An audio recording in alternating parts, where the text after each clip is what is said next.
Mahatma Ayyankali 28 August 1863 ജനിച്ചു. അദ്ദേഹം ഒരു ഇന്ത്യൻ സാമൂഹിക പരിഷ്കർത്താവ്, വിദ്യാഭ്യാസ വിചക്ഷണൻ, സാമ്പത്തിക വിദഗ്ധൻ, നിയമനിർമ്മാതാവ്, വിപ്ലവ നേതാവ് എന്നീ നിലകളിൽ പ്രശസ്തൻ. നാട്ടുരാജ്യമായ തിരുവിതാംകൂറിലെ അടിച്ചമർത്തപ്പെട്ട ജനതയുടെ പുരോഗതിക്കായി അദ്ദേഹം പ്രവർത്തിച്ചു.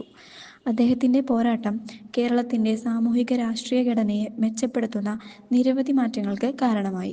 അദ്ദേഹത്തിൻ്റെ നിശ്ചയദാർഢ്യവും അശ്രാന്തവുമായ പരിശ്രമങ്ങൾ ദളിതരുടെ ജീവിതത്തെ മാറ്റിമറിച്ചു. സഞ്ചാര സ്വാതന്ത്ര്യത്തിനു വേണ്ടി അയ്യങ്കാളി നടത്തിയ ഒറ്റയാൾ പോരാട്ടമാണ് വില്ലുവണ്ടി സമരം. കേരളത്തിൻ്റെ എക്കാലത്തെയും രാഷ്ട്രീയ ചരിത്രത്തിൽ ധീരോദാത്തമായ സംഭവമായി എഴുതിച്ചേർത്തിരിക്കുന്നു.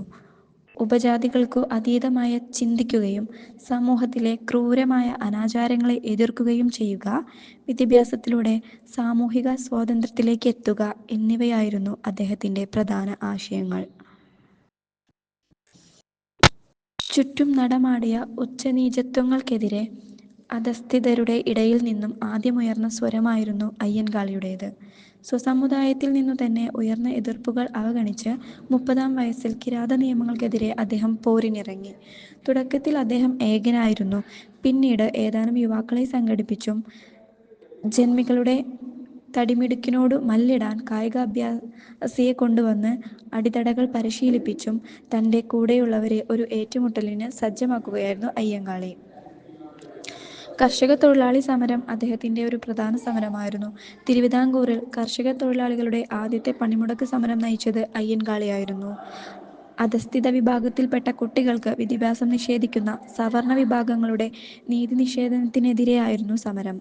തൊഴിലാളികളെ മനുഷ്യരായി അംഗീകരിക്കാൻ മടിച്ച ജന്മിമാരുടെ പാടശേഖരങ്ങളിൽ അധഃസ്ഥിത വിഭാഗങ്ങളിൽപ്പെട്ടവർ പണിക്കിറങ്ങിയില്ല. തുടക്കത്തിൽ സ്വയം കൃഷിയിറക്കി പിടിച്ചുനിൽക്കാൻ മാടമ്പിമാർ ശ്രമിച്ചെങ്കിലും അതു പരാജയമായി. ഒടുവിൽ പ്രതികാരബുദ്ധിയോടെ അവർ പാടങ്ങൾ തരിശിട്ടു. തൊഴിലില്ലാത്ത കർഷകത്തൊഴിലാളികൾ ദുരിതക്കയത്തിലായി. വിദ്യാഭ്യാസാവകാശ സമരങ്ങൾ. അയ്യങ്കാളിയുടെ ആദ്യകാല പ്രവർത്തനങ്ങളുടെ നല്ലൊരു ശതമാനവും വിദ്യാലയ പ്രവേശന പ്രക്ഷോഭങ്ങളുമായി ബന്ധപ്പെട്ടതായിരുന്നു. 1904 വെങ്ങന്നൂരിൽ തൻ്റെ കൂട്ടാളികളുമായി ചേർന്നുകൊണ്ട് ദളിതരുടെ ആദ്യത്തെ പള്ളിക്കൂടം അദ്ദേഹം നിർമ്മിച്ചു. പക്ഷേ സവർണർ അന്നു രാത്രി തന്നെ ആ കുടിപ്പള്ളിക്കൂടം തീയിട്ടു.